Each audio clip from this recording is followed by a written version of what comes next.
Ela foi professora, cantora, diretora artística e advogada. Chegou a ingressar no Exército Angolano. Hoje é uma apaixonada pela literatura. No primeiro bloco do Iluminuras desta semana, eu converso com a escritora Isabel Ferreira.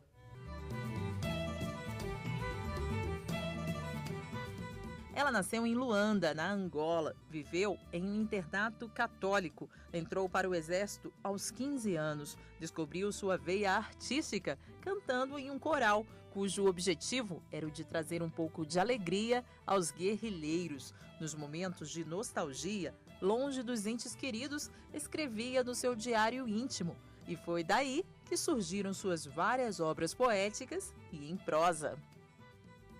Isabel, você é tida por alguns críticos como escritora do povo. Como você vê essa crítica? Assim, você se considera uma escritora do povo? Bem, durante muito tempo eu me senti incomodada com este adjetivo, mas quando comecei a analisar o conteúdo da minha escrita, eu cheguei à conclusão que tinha uma razão de ser. Eu escrevo as dores do povo, as mágoas, as angústias, o cotidiano angolano, o que não está bem, o que não está correto, o que podia estar melhor. Então eu acho que eles têm razão. E como começou a sua relação com a escrita? Começou desde muito cedo, inclusive falando aí dos seus sentimentos, né? Era uma forma de desabafar. Bem, eu muito cedo fui parar para um internato religioso, porque infelizmente os meus pais não tinham uma boa relação conjugal. E aí mesmo no internato era uma vida muito contemplativa, muito ativa, muito de horários e regras. E havia um momento em que nós tínhamos que ler.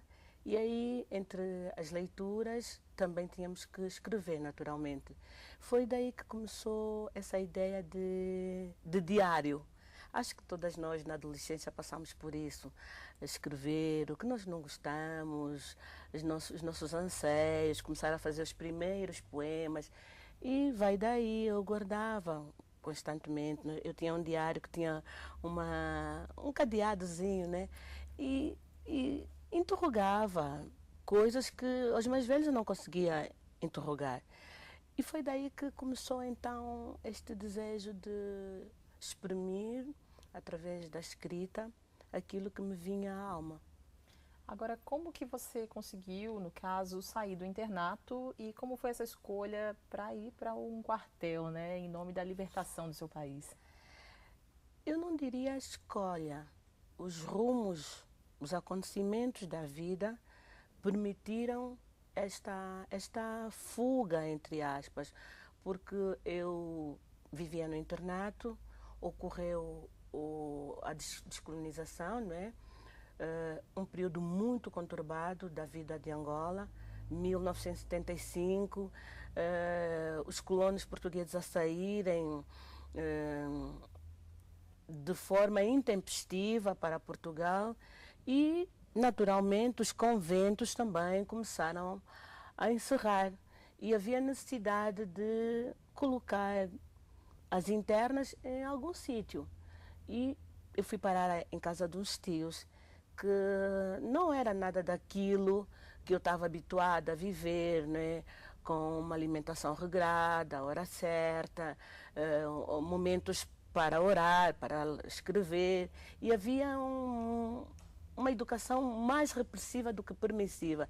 Se eu já tinha uma educação muito controlada no internato, ter ido lá, eu julgava que era o meu grito de liberdade. E não foi. Não foi. E o que aconteceu? Quando eu saía da escola, já habituada a colegas que tinham uma certa liberdade de ação, ouvi elas a falarem sobre ir para as FAPLAs, que naquela altura eram consideradas Forças Armadas de Libertação de Angola.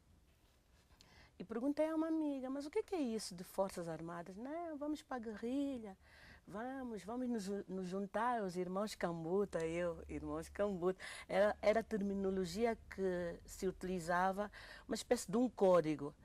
E quando as minhas colegas saíram da escola, na altura estávamos já no liceu, eu subi numa carrinha e, como se diz em Luanda, basei. Basei e fomos para um quartel, e do quartel tiraram os nossos nomes, não é? E fomos depois para o interior de Angola, onde fizemos a recruta. E aí no quartel a escrita se tornou aí um hábito, você começou a levar mais a sério. Nos primeiros dias não foi, nem dava tempo para escrever, né? Ah, É a tomada de consciência. O que é que eu estou aqui a fazer? Por que é que eu estou aqui? Entre a saudade daquilo que era cômodo, certo, e da incerteza, porque irmos para a mata, fazermos preparação combativa, trabalhar o corpo, era tudo muito estranho para mim. E esta adaptação não dava para escrever, pelo contrário, dava para cantar. Então eu comecei a desenvolver o canto, cantava muito, os colegas, as colegas, nós tínhamos um sítio, as mulheres ficavam na caverna. E aí cada uma de nós exercia, desenvolvia o seu lado criativo. E nessa desenvoltura foi surgindo tudo, né? O teatro, o cinema, a escrita. Foi bonito, foi um tempo muito bonito para mim. Um tempo cantar? de conquista, sim, cantar também. Cantar você canta até hoje, né? Canto até hoje e gosto de cantar. Eu acho que quem canta, seus males espanta. Vamos espantar os males agora? Canta um pouquinho pra gente? Oh, oh, oh, oh, oh. Tali nungo, okitushi, kinga bange. Tali nungo, okitushi, kinga bange. Muito bem, muito bem. Isto é um canto de lamento que eu gosto muito porque tem muito a ver comigo. É um canto de lamento e de revolta. É uma mãe que tinha filhos gêmeos e perde um. Por isso é que ela diz: eu já tinha dois e Deus tirou-me um. O que é que eu vou fazer? Portanto, passa um bocadinho por nostalgia, mas também saudade, né? Afinal, a vida também é feita de coisas doces e amargas. Vamos falar um pouco de literatura agora, né, Isabel? O Coelho Conselheiro, recentemente lançado. É um conjunto de contos, na verdade é um ode às avós, que exalta este companheirismo, o partilhar a vida com os avós. Nós temos conhecimento que nos dias de hoje os avós são como que colocados numa estante. A televisão, a internet veio ocupar o tempo das crianças e dos adolescentes. E então eu faço como que uma homenagem a esta presença que é tão importante na vida dos adolescentes, do que é ser avó, do que é estar com a avó, do que é receber o carinho do avô e partilhar essas experiências entre o ontem e o hoje, que se torna presente na vida tanto do avô como dos netos.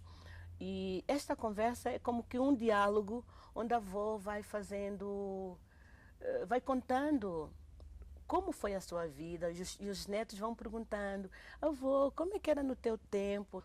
A avó também dançava kuduro, que é uma dança muito ritmada em Angola, e vai trazendo como que a dar a conhecer fenômenos culturais de Angola às crianças. Por quê? Porque começa a ver já como que uma ruptura, há como que uma tendência de dizer: isto é tradicional, não quero.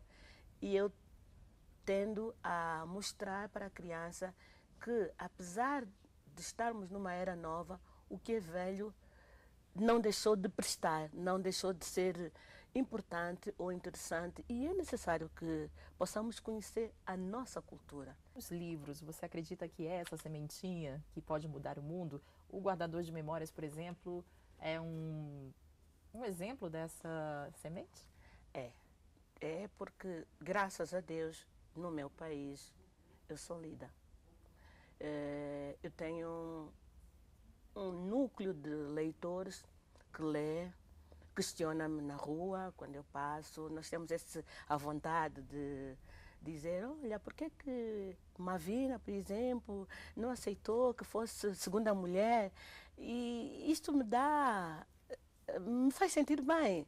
Eu sinto que as pessoas leem aquilo que eu escrevo. Eu quero que internacionalmente se saiba que existe uma escritora negra que luta para os seus objetivos, que tem alguma coisa para dar ao mundo e que é preciso não calar.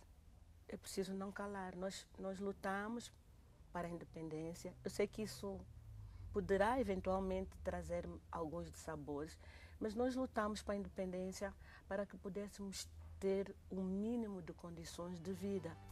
Isabel Ferreira, boa sorte na sua jornada. Muito obrigada pela sua presença aqui no Iluminuras. Obrigada, muito obrigada. Eu espero não ter inquietado, né, com a minha verdade, mas esta é a minha inquietação. Ok, muito obrigada. E o Iluminuras não terminou. No próximo bloco a gente volta falando mais de direito e literatura. Até mais.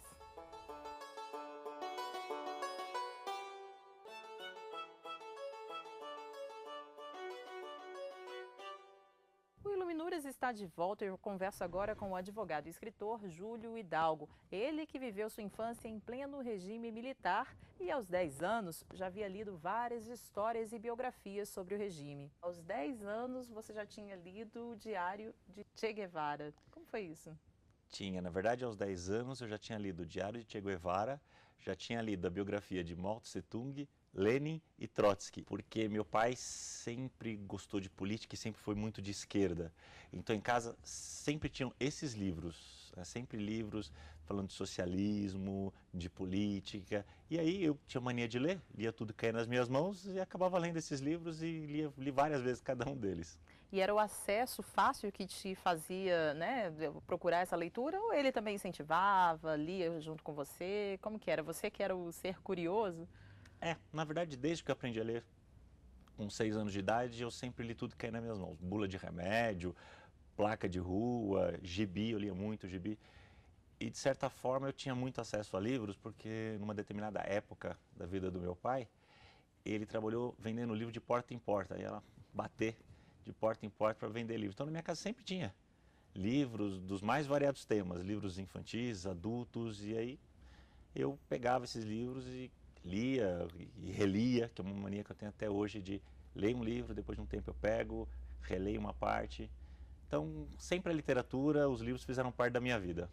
E de que forma esse gosto pela literatura influenciou na escolha pelo direito? Olha, influenciou pelo direito, foi uma influência no direito, na medida que direito é leitura, é interpretação de texto, você também tem uma visão ampla das coisas. Então a leitura acabou me levando realmente para o lado do direito. Eu sempre gostei de ler e no direito tem que ler bastante. E qual a importância da literatura hoje na sua vida como operador de direito? Bom, hoje na minha vida a literatura está tendo quase mais importância do que o direito, eu diria. Ela não só influencia a minha vida como operador do direito, mas eu também adoro escrever. Eu escrevo muitos livros de direito, de doutrina, muitos livros para concurso, né? Então eu estou sempre lendo, não necessariamente livros de direito, mas estou sempre lendo. Inclusive você lançou recentemente Constituição em Quadrinhos. Fala um pouquinho dessa obra. Essa obra vem de uma vontade minha antiga, muito antiga, de ensinar para criança. Eu já tinha feito há muitos anos um trabalho voluntário, eu dava aula de reforço para as crianças, eu convivia com elas, aula de reforço de geografia, história, língua portuguesa, esse tipo de coisa. E aí eu sempre tive vontade de ensinar direito para as crianças, né? Na faculdade, na universidade, nos cursos para concurso, às vezes meus alunos diziam assim, professor, por que eu não aprendi isso quando eu era criança? Né? Por que eu não sabia desse direito? Professor, só agora que o senhor vai me falar isso? Agora é tarde, agora já passou a oportunidade, já passou o meu direito. Então eu tinha essa vontade de ensinar direito para a criança. Aí um fato aqui, outro fato ali, me despertou essa ideia de escrever um livro ilustrado para essas crianças. Um desses fatos, inclusive, aconteceu quando você estava numa aula. Conta essa história pra gente. Na verdade, era uma aula na universidade e nós tínhamos algumas aulas de sábado. Durante o ano, nós tínhamos algumas aulas de sábado. E numa determinada semana, uma aluna veio falar comigo durante a semana porque ela não tinha com quem deixar o filho no sábado, então ela só tinha duas opções, ou ela trazia a criança ou ela faltava à aula. Aí eu disse para ela, não, tudo bem, traz a criança, não tem problema nenhum. Não é mais uma criança a menos, porque sentou ali na cadeira da sala de aula, todo mundo vira criança. Aí ela trouxe, era um menino de mais ou menos uns 7, 8 anos de idade, alguma coisa assim. E aí a aula era sobre direitos trabalhistas, sobre o artigo 7º da Constituição. E aí, falando do artigo 7º da Constituição, eu falei lá um pouco de trabalho infantil, dos direitos dos trabalhadores. Enfim, terminou a aula de sábado. Aí eu perguntei, alguém tem alguma dúvida? Óbvio que de sábado aluno nenhum tem dúvida, né? Eu já estudei, já fiz faculdade de sábado e a gente não tinha dúvida nenhuma. E ai daquele que tivesse uma dúvida. E ia ser massacrado. Aí só um braço levantou, o braço da criança. Só o garotinho levantou a mão e fez a seguinte pergunta. Professor, quando a mãe obriga a gente a arrumar o quarto, isso é trabalho infantil? E aí foi muito divertido, todo mundo deu risada, mas aquele momento, eu sempre digo, aquele momento foi mágico. Ali eu criei coragem para escrever o livro. Quer dizer, por quê? Porque ali eu percebi que a criança teve interesse. Bom, primeiro, ela entendeu o assunto, entendeu a mensagem do jeito dela. Até porque a aula não era para criança, era para os alunos da faculdade. E demonstrou curiosidade, que foi uma coisa assim que eu diria que aquilo mudou a minha vida. A partir dali eu falei, eu vou escrever o livro. Isso foi o fato que iniciou essa minha coragem de escrever um livro de direito para criança. Agora, qual a importância dessa discussão, desse acesso, desse conhecimento ao público infantil? Olha, existe uma diferença uma ideia minha, que é a diferença entre lei e direito. Lei é aquilo que está escrito. Direito é aquilo que eu conheço. Porque só quando eu conheço, isso passa a ser um direito meu. Por quê? Porque só quando eu conheço, eu passo a poder exigir isso. Então, é importante para a criança aprender os seus direitos desde pequena. Primeiro, para ela perder o medo do direito. Ela passa a conhecer os seus direitos e, tão importante quanto conhecer os seus direitos, é passar a respeitar esses direitos no outro. Então, na verdade, o livro não traz só direitos. Ele traz direitos e deveres também, para a criança poder respeitar esses direitos no outro. E aí formar na criança a ideia de cidadania, desse convívio em sociedade, respeitando os direitos de cada um. Ok. Júlio, quais os autores você mais lê atualmente? Olha, eu te diria que eu sou bem eclético quanto a autores, tá? Posso citar desde Oscar Wilde a Sidney Sheldon, por exemplo. Eu não faço distinção de autor. Primeiro eu quero conhecer a obra. Eu não julgo o autor pelo nome. Lógico, eu tenho uma ou outra preferência. Mas no momento eu estou lendo um livro, estou relendo um livro. Qual?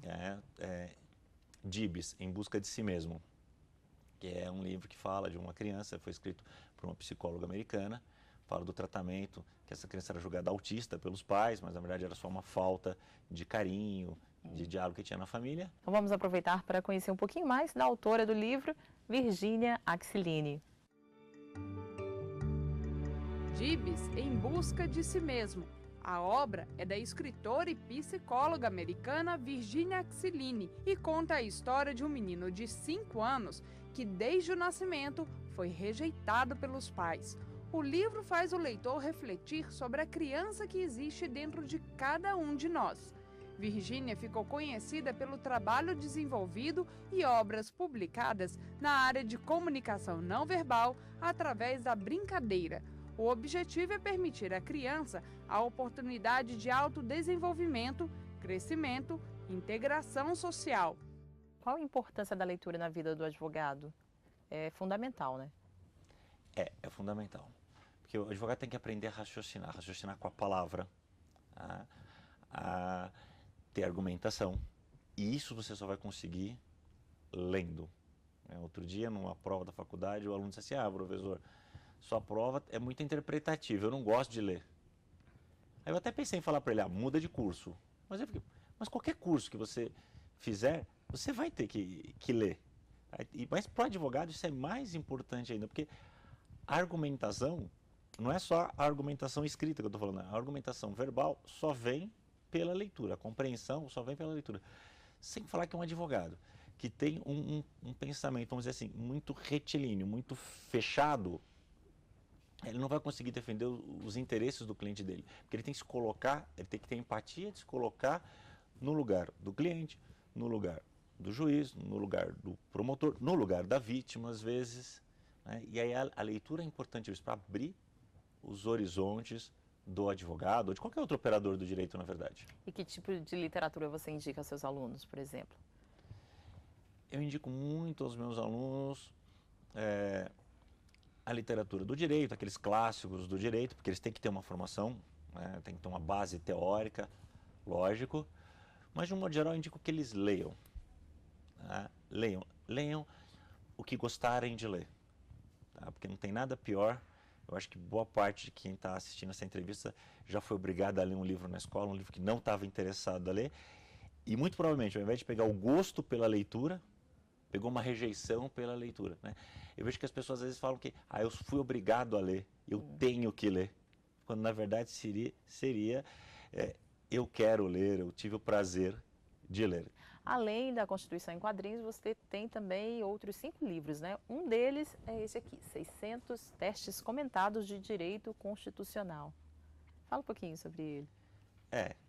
Eu há quase 20 anos leciono para concursos públicos, então durante esse tempo eu fui produzindo algumas obras, normalmente e mais voltadas para concurso público. E projetos para o futuro? Vários. Partilhe. Né? Como minha mulher diz, meu nome é trabalho, meu sobrenome é hora extra. Mas não é bem isso, mas ela fala isso mais porque às vezes eu estou conversando com ela, estou no restaurante e falo, tive uma ideia. Aí pego lá o celular, anoto a ideia. A gente vai continuar, vamos possivelmente lançar já na próxima edição da Constituição, uma edição já mais estendida, né? E também continuar fazendo o trabalho que eu faço com as crianças, dando palestras. Eu dou muita palestra para escola pública, escola particular, muita palestra para empresa também. Às vezes misturo um pouco de direito com a parte corporativa da empresa. Então hoje eu estou mais focando nessa área, né, de lecionar e de escrever, até do que na própria advocacia. Confesso que eu estou deixando um pouco a advocacia de lado e me dedicando mais a essa área que me dá um prazer genuíno de trabalhar com as crianças, com as pessoas de um modo geral, mas hoje mais voltado para as crianças. Júlio, muito obrigado pela sua presença aqui no Iluminuras.